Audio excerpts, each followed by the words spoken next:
हे कृष्ण, चूंकि मन चंचल, अस्थिर, उच्च श्रृंखल, हठीला तथा अत्यंत बलवान है, अतः मुझे इसे वश में करना वायु को वश में करने से भी अधिक कठिन लगता है।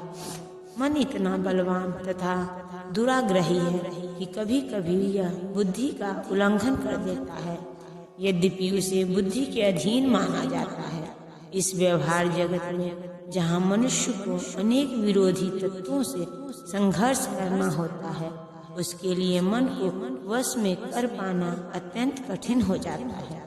कृत्रिम रूप में मनुष्य अपने मित्र तथा शत्रु दोनों के प्रति मानसिक संतुलन स्थापित कर सकता है, किंतु अंतिम रूप में कोई भी संसारी पुरुष ऐसा नहीं कर पाता, क्योंकि ऐसा कर पाना वेगवान वायु को वश में करने से भी कठिन है। वैदिक साहित्य में कहा गया है कि प्रत्येक व्यक्ति इस भौतिक शरीर रूपी रथ पर आरूढ़ है और बुद्धि इसका सारथी है।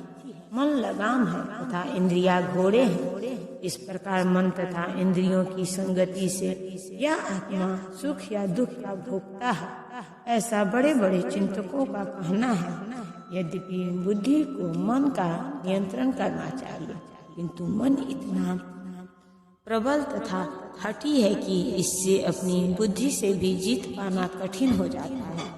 जिस प्रकार की अच्छी से अच्छी दवा द्वारा कभी कभी रोग वश में नहीं हो पाता, ऐसे प्रबल मन को योगाभ्यास द्वारा वश में किया जा सकता है, किंतु ऐसा अभ्यास कर पाना अर्जुन जैसे संसारी व्यक्ति के लिए कभी भी व्यावहारिक नहीं होता।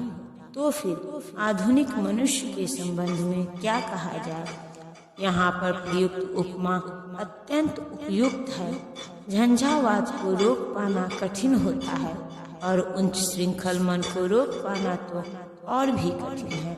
मन को वश में रखने का सरलतम उपाय जिसे भगवान चैतन्य ने सुझाया है, यह है कि समस्त दैन्यता के साथ मोक्ष के लिए हरे कृष्ण महामंत्र का कीर्तन किया जाए।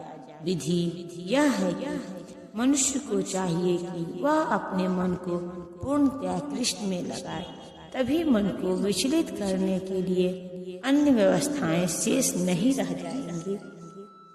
भगवान श्री कृष्ण ने कहा, हे महाबाहु कुंती पुत्र, निसंदेह चंचल मन को वश में करना अत्यंत कठिन है, किंतु उपयुक्त अभ्यास द्वारा तथा विरक्ति द्वारा ऐसा संभव है।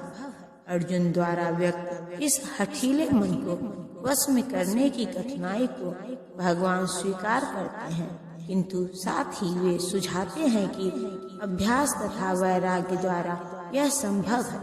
यह अभ्यास क्या है?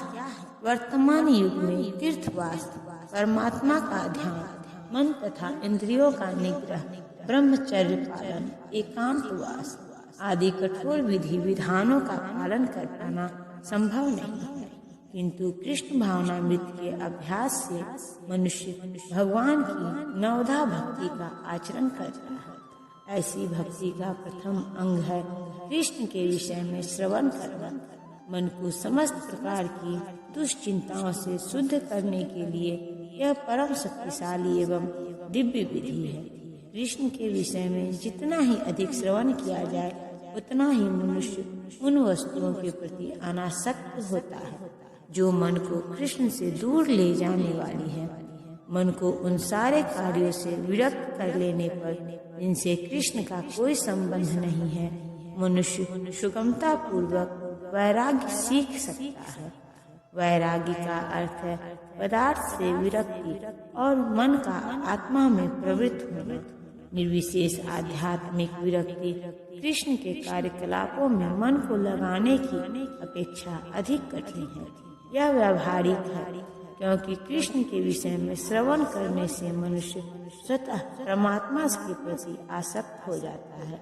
यह आसक्ति परेशानुभूति या आध्यात्मिक तुष्टि कहलाती है। यह वैसे ही है जिस तरह भोजन के प्रत्येक कौर से भूखे की तुष्टि प्राप्त होती है। भूख लगने पर मनुष्य जितना अधिक खाता जाता है, उतना ही अधिक तुष्टि और शक्ति उसे मिलती जाती है। इसी प्रकार भक्ति संपन्न करने से दिव्य तुष्टि की अनुभूति होती है, क्योंकि मन भौतिक वस्तुओं से विरक्त हो जाता है। यह कुछ वैसा ही है जैसा कुशल उपचार तथा सुपथ द्वारा रोग का इलाज।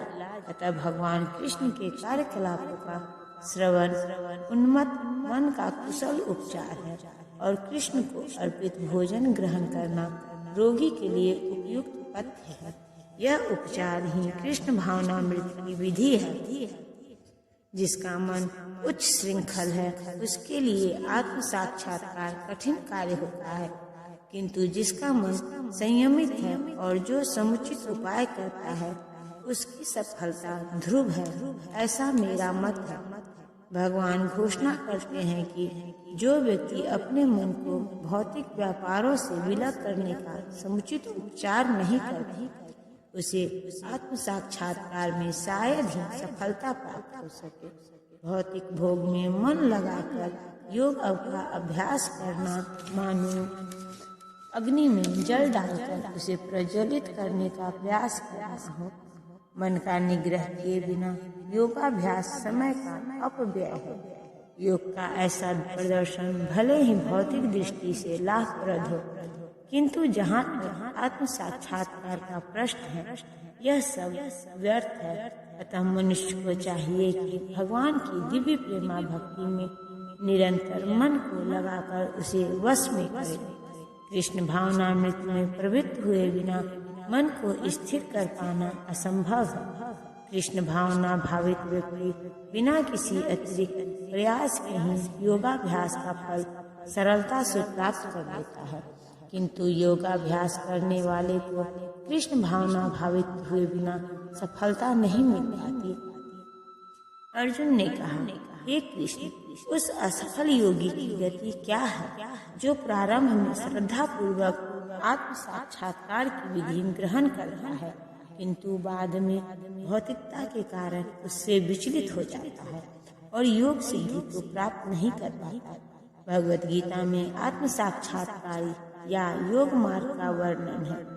आत्म साक्षात्कार का मूलभूत नियम यह है कि जीवात्मा यह भौतिक शरीर नहीं है, अपितु इससे भिन्न है और उसका सुख शाश्वत जीवन आनंद तथा ज्ञान में निहित है।